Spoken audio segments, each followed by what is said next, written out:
Okay, when adding or subtracting radical expressions, first simplify. Always simplify. And then combine like radicals. What I mean by that is they're the exact same. They have the same index and they have the same radicand. Okay, so you'll see that here in a second.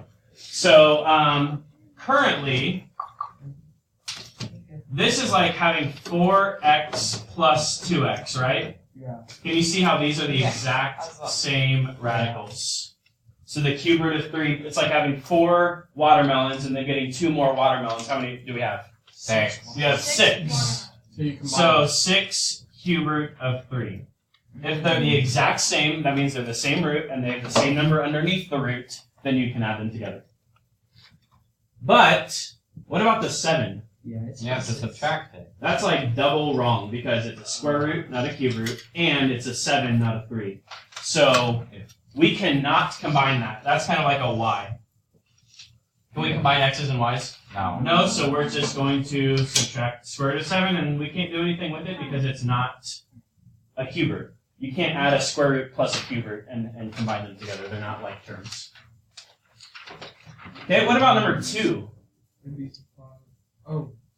Are those this? First of all, what is the index of all 3 of those? Yes. That's a square. It's a 2. Yeah, it's a square root, so we say the index is 2. What is the radicand of this one?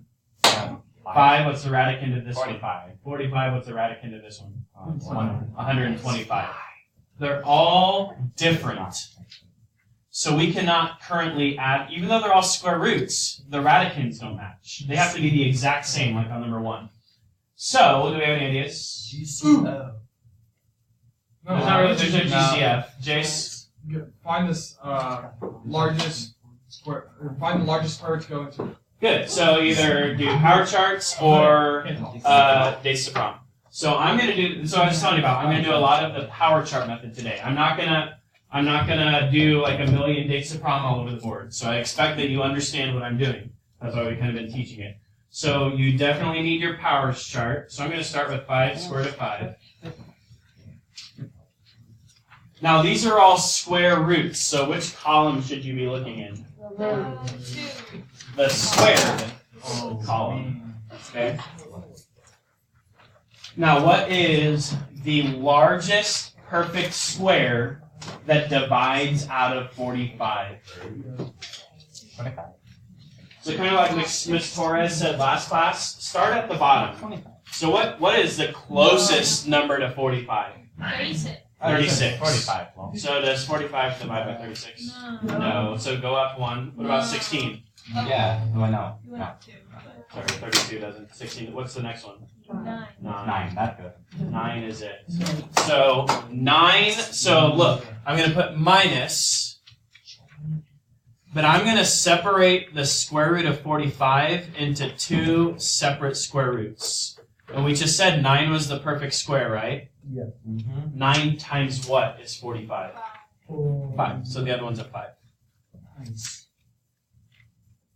6. Plus, now go up to 125 and work your way down. What's the largest perfect square that divides evenly out of 125? 25. It is 25. So 25 times what? 5. 5. 9.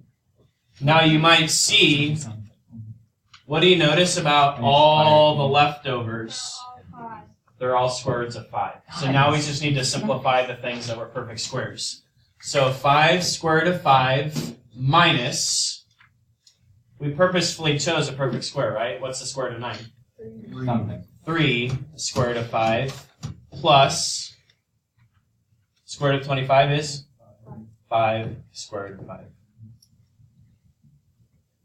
And now we combine our watermelons, right? Because they're all square roots and they all have a radicand of 5.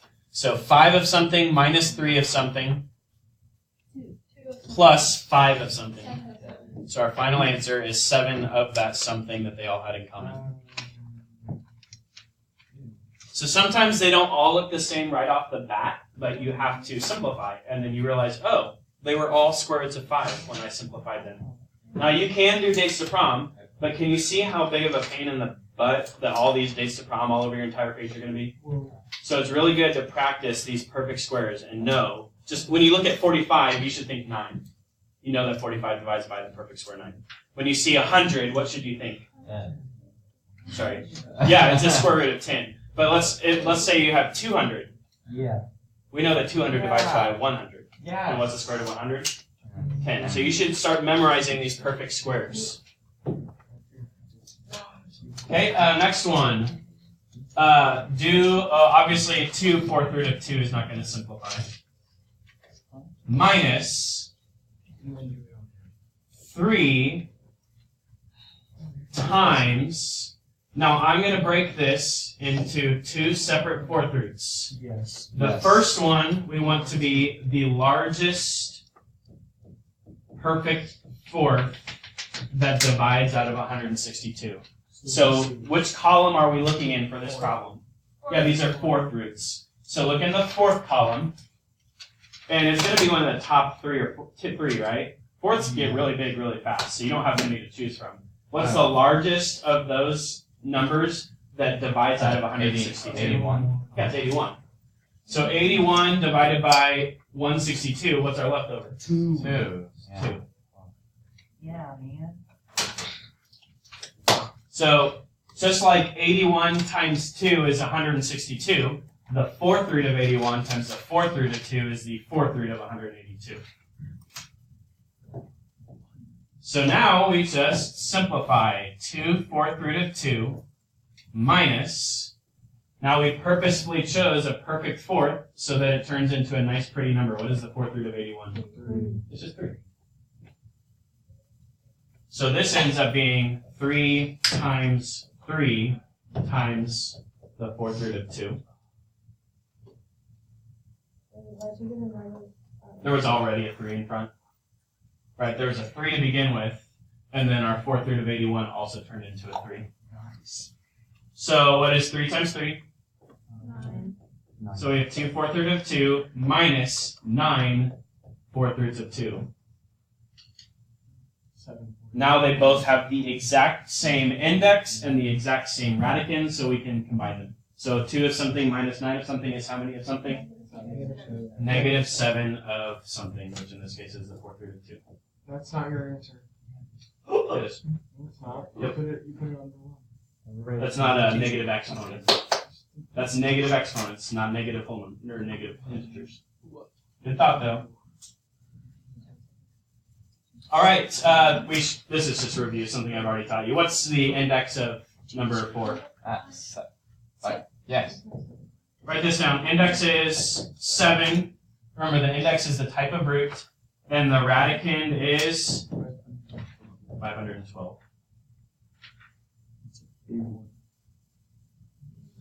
But sometimes it's not written as a radical. So we just did a ton of those dominoes. How can I rewrite this as a radical? The what root of what to the what? The cube root of x to the fourth. You have to be able to do that conversion. The denominator becomes the index.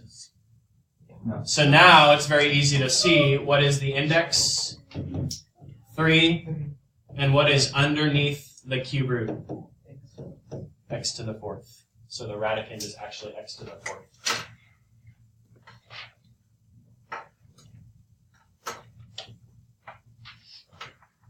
Now, it's just a review of Algebra 1. Can I add, I'll come back to that in a minute. So let's look at number 6. So the way what this says is when you multiply radical, so we did adding and subtracting. Now we're going to multiply. You multiply the radicand of like index radicals. So what I mean by that, let's take a look at 6. If you have a number outside of parentheses, what should we do? Distribute. So this becomes 2 cube roots of 3. Yeah. So whole numbers, just like if I was multiplying x times 2, we'd call that 2x, right? Yes. So it's just 2 times the cube root. Now the cube root of 3 is a really ugly decimal, right? So we just leave it as the cube root of 3. Plus, now what this says, when you multiply, you multiply the radicand of like index radicals. So, are these like index?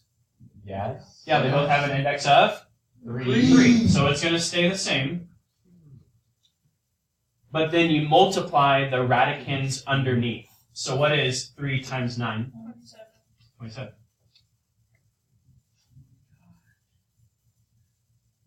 So you multiply the radicand of like index radicals.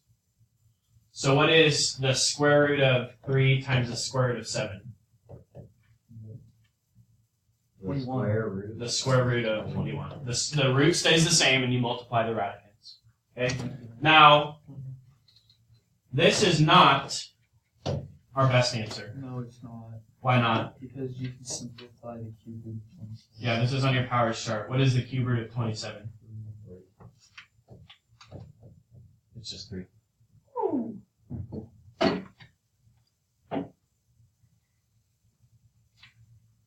So sometimes things can simplify. Actually, oftentimes things can simplify. So be sure when you get in it, kind of like factoring. You know, we do like an A times C, but then the answer of one of those can factor again. So sometimes you can simplify something after you do an operation. So always think, is there anything else that I can do to simplify? Okay. Can I add something that's attached to a never-ending decimal plus a whole number? No, this is kind of like 2x plus 3. Can I add x's with constants? No, so we just keep these separate. So that is your final answer. Okay, try to do example 7, and honest, I added a 7b, just write it down to the bottom somewhere. Try and do both of those on your own based on what we just did with example 6. So after we do the first step here, what's the square root of 4? 2. What's the square root of 16? Yeah, so minus 4. Now 6 isn't a perfect square. Are there any dates to prom in 6? No, because this is 2 and 3, right? So that's actually as good as it gets. But 20, the square root of 16. That's 4, right? 24 simplifies. You can either do dates to prom or powers chart. But there is a perfect square that divides out of 24, and what is it? 4. So this turns into minus the square root of 4 times the square root of 6. Or if you did dates to prom, there would be 2 pairs of 2. So what is 2 minus 4? Negative 2.